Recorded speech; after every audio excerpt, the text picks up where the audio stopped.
Shri Gurubhyo Namaha. Welcome to the next session of maps lesson in geography, children. We have seen what are maps, what are all the differences between globe and maps, right? We have seen the types of maps and some of the pictures or the maps which we have seen based on those types, right? So now we are moving on to components of maps, okay? So there are three main components of the maps. One is scale, the other one is direction, and the third one is symbols. Okay, so we are going to see about these in detail now. So first comes scale. See, maps are a very smaller representation of a particular place. We cannot draw a map as in the size of the earth, right? So map are a very small representation. So they are very smaller in the smaller than the real distances. Okay, so in real, if a particular place is 10 kilometers, we cannot make a map for 10 kilometers, right? So we make it very small. So how do we understand the distance between the distance in the map and the distance on the ground? How can we find it? That is what is given in scale. Okay, so if they are smaller in size, the distance in the map are always accurate. That is, it is on a ratio between the earth and the map, but the distance is very accurate in the map.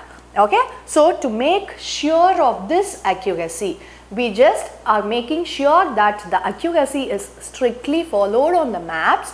We use these scales. Okay, so now you can see scale is the ratio of the actual distance between two places on the ground, that is on the earth. Okay, when we travel in person, so that distance and the distance between the same two places on the map. So when we calculate scale of a particular place, this is how we calculate. Scale is equal to, okay, distance between two places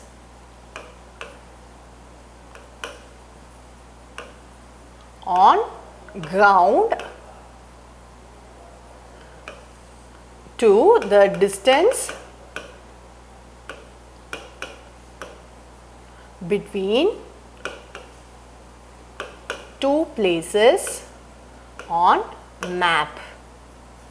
Okay, this ratio is called as scale. Clear? So here you can find an example. If it is 15 kilometer distance on ground, okay, so in map it can be shown as 5 centimeters. 15 kilometers can be shown as 5 centimeters. So what does it mean? 1 centimeter means 3 kilometers. When we divide 15 by 5, okay, 5 3s are 15, right? So 1 centimeter is 3 kilometers. So what happens? 5 centimeter becomes 5 3s are 15 kilometers. So like this, we scale on different measurements on all the maps. Clear? So here in this example, the scale of the map is 1 centimeter is equal to 3 kilometers. So in all the maps, there will be a box on the top or on the bottom which mentions the scale. Okay?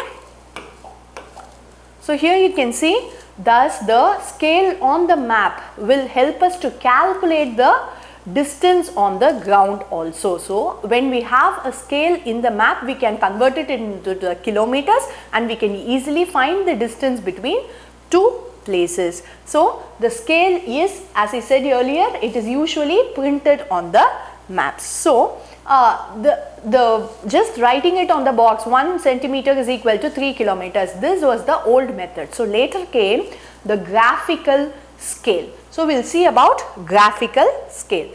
So this graphical scale, it consists of a horizontal line with equal divisions marked on it. See, for example, a line is there.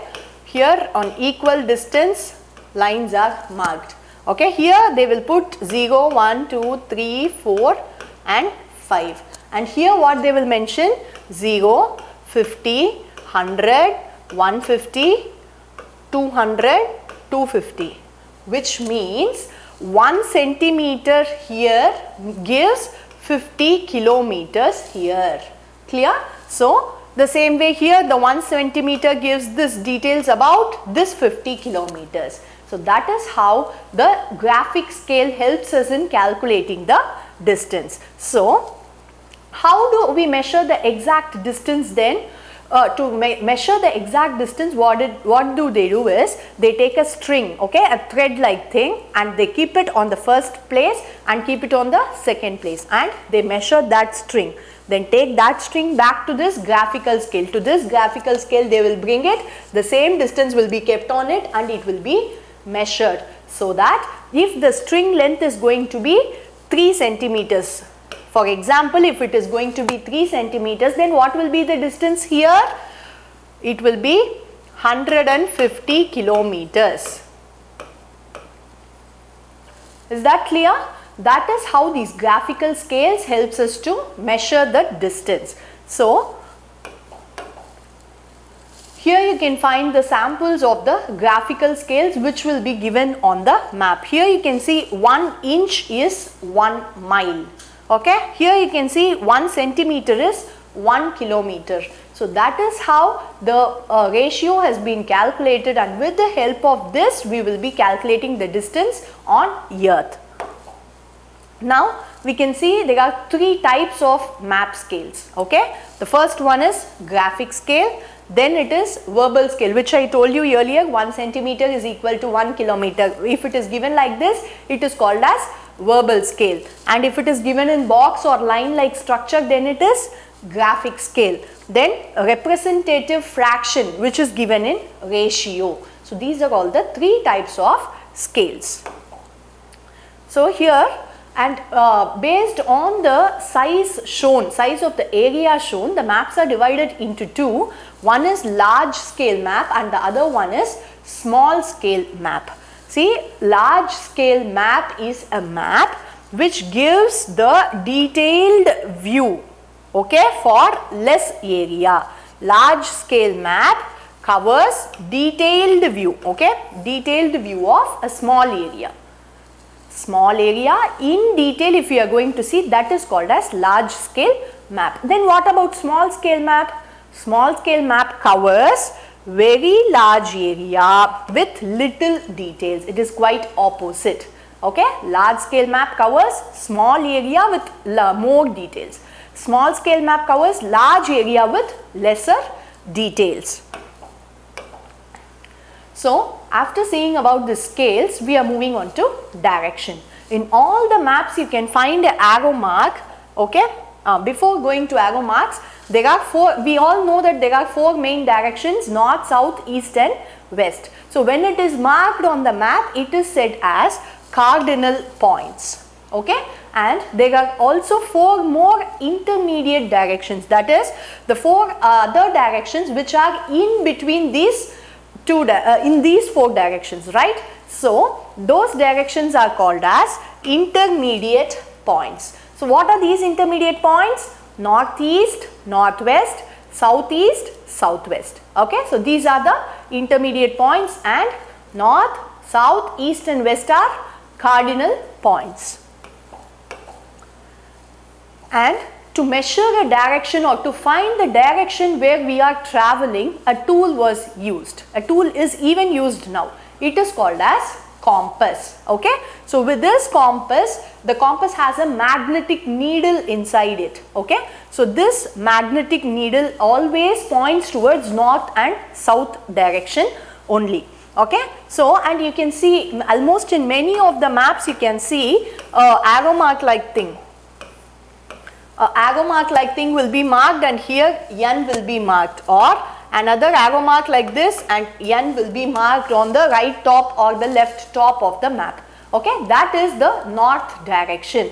So, and that line or arrow is called as north line. Okay, so when we find the north direction, it is easy for us to calculate the other directions easily.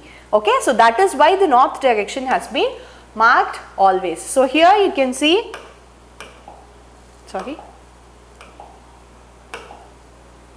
So here in this map you can see arrow mark with N has been marked, which is north direction. This is the symbol of that north direction which is being marked in the map. Here you can see the north direction also. Okay. This is the compass. Here you can see north and south direction being seen. Okay. Yes, now we are moving on to symbols. So we have seen scales, we have seen directions. Now we are moving on to symbols. Symbols are nothing but the representation of certain features of the map. They are just representing a particular place in the map. See, for example, maybe a temple or a church or a railway line or a station or a park or whatever it is. A simple pictorial representation is used. So that is called as a symbol. Here you can find the international boundary being marked like this. Metal road has been marked like this. Footpath with bridge is marked like this. If it is a place of worship, it will be marked like this. A railway line will be marked like this. So all these are the symbols commonly used for maps, and there are some symbols which has been internationally accepted all over the world by all the countries, which means it can be used in any map. So it is easily understandable across the globe, and such symbols are called as conventional symbols. Okay. So here you can see these are all some of the examples of conventional symbols. There are many examples in your book also. So, what are the two main reasons for using the symbols? One is to understand about a particular place just at a glance. Okay, if a temple symbol is marked, it is easily understood that there is a temple is there. We need not go in detail about what is the place, where is the place. Nothing is required. Just at a glance, just seeing by a small symbol, we can find that a temple is there, right?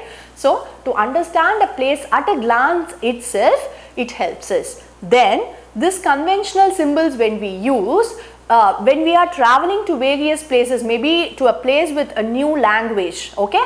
So when it is difficult for us to communicate, but by seeing the symbol itself, as this is conventional, which means it is used all over the world. So with that, anybody can use it, anybody can easily find out the place. So for that purpose, these symbols are used. Okay, so and finally moving on to colors. Colors are again the important symbols used in the maps. Okay, so like the conventional symbols, as we are using the conventional symbols, each color in the map we use have a specific meaning or a specific representation.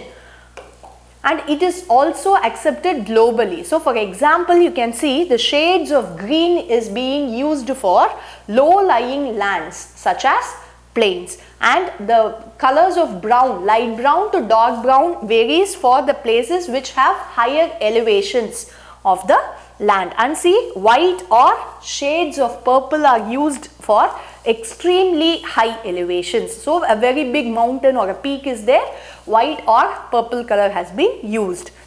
Blue color is universal for water bodies. So even in the world map we can see the entire ocean place is covered with blue color. So that is how even the colors are also conventional. The dark shades of blue shows us the places where the seas or the oceans are deep. Okay. Yes. And for the political and thematic maps also colors are used, okay, but it does not have any specific meaning. The colors for physical map alone gives universal meaning, but the political or thematic maps does not gives any meaning, okay, it is just like that used. So we've seen about colors also. Now we are moving on to key or legend. So what is the meaning of key or legend? It is the symbol or a color used in the map explained in a box. Okay, so any particular symbol used in a map or any color used in the map which is being explained in a box is called as. When we were seeing about thematic maps, do you remember we saw some boxes below? Yes, they are the legends or key. Okay, so it is required in physical, political or even in thematic maps. Okay, so here you can see this is the India political map. Okay, so here you can see the lines explained in a box. Here the dotted lines gives us international boundary, the small dotted lines gives us state boundary, the red colored box here, this gives the country capital. It is mentioned here, the red color box is country capital, the black dot is state capital. So each state has a black dot, right? So all these black dots are state capitals. So like this, every map will have a information. So this is the legend. Okay, and here you can see the direction. Yes, and usually for India maps we do not have scales. Okay, so here scale is not there. So this is the direction, this is the legend. Okay, and finally moving on to, we are just going to complete the lesson in another 2 or 3 slides. So here sketch. Sketch is a rough guide to any place. It is just a rough guide. See, if we are going to go to main road from our school, okay, so what will I say? Go to the entrance, walk right, then walk left, go straight, turn left, walk straight, again turn, again left, straight, main road is there. That's all I can say, right? So this is the rough sketch. Okay, this is our school. And here is the main road. So go straight, turn left, right, again left, again, and here you will reach the main road. This is the sketch. A rough plan to reach a particular place is called as sketch. Okay, so while maps are drawn on the scale, while maps are being constructed based on the scale or the measurement, this does not require any scale, and it may use any symbols or colors apart from the conventional symbols. It is not mandatory that we have to use a conventional symbol.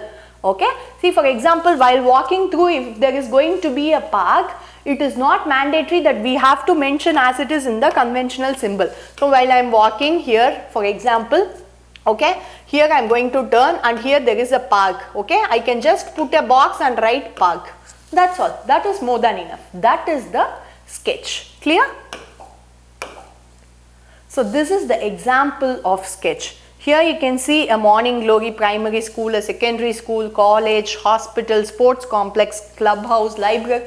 So just a rough picture of the place where we are traveling is called as sketch. Now moving on to plan. So plan is again a detailed and accurate drawing. Okay, detailed and accurate drawing of a very small area on a large scale, which means a very small place being explained very elaborately is called as a map. Clear?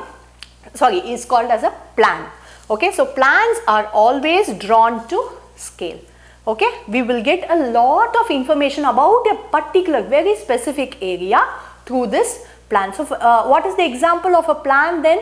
When we are constructing a house, we will make a plan, that is, hall has to be this much big, dining hall has to be this much big, we will have a balcony, we will have a parking area like this, we will have a garden, all this will be planned, right? That is a plan. The exact length and breadth of a room, okay, the exact length and breadth of a parking area, all these are called as plan. Okay, so that is the example. So here you can see the plan of a house, right? See, this is the parking area, this is the back door, here you can see the living room, bathroom, hall, this is the front door, here kitchen, like this. So this is called as plan. This gives the detailed picture of a house. See, so how is your house looking? When someone asks, if you show this plan, what will happen? So they will imagine, no, this is the entrance, this is hall, here is the living room, here is the kitchen. So it can be easily understood about a specific place. That is called as plan. And finally, moving on to mapping and technology. See, mapping has always served to represent the features of the world we live in. Okay, mapping is very important to represent the features we have in the particular place. And the maps are always made with the help of tools and technologies available at that period of time. When a map is constructed, okay, at that period of time, whatever tools and technologies were available, that have been equipped and the map has been constructed. Okay, so these maps were from the olden ages, maps are there. Okay, see, they were drawn on the walls or in the tablets of Babylon. Babylon tablets are nothing but the clay like a small coin like structure in which a map has been drawn. Okay, so the cave walls, the textiles or papers, and finally now it has entered, the map has entered the computer or smartphones. Okay, so like this map has been used over a long period of time. So the collection, so while constructing a map, they need to collect all the information about a particular place, right? So that collection of information process is called as surveying. Okay, so who do this surveying work? A surveyor or the expert in this field, okay, or the cartographers. Cartographers, who are the cartographers?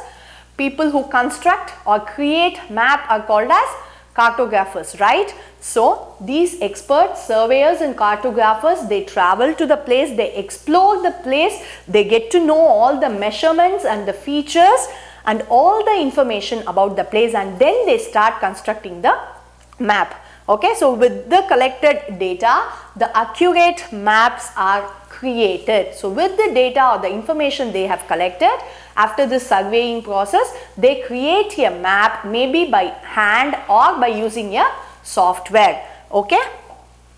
Yes, so during the 20th century during the mid of 20th century, satellite imagery was developed, which means the cameras which were fixed on the satellites were sent to space. Previously, people were traveling to the places to know about the measurements or the physical features, right? Later, the the satellites were sent to space. Okay, so their cameras were fixed, so it gave us a better picture of a particular place, right?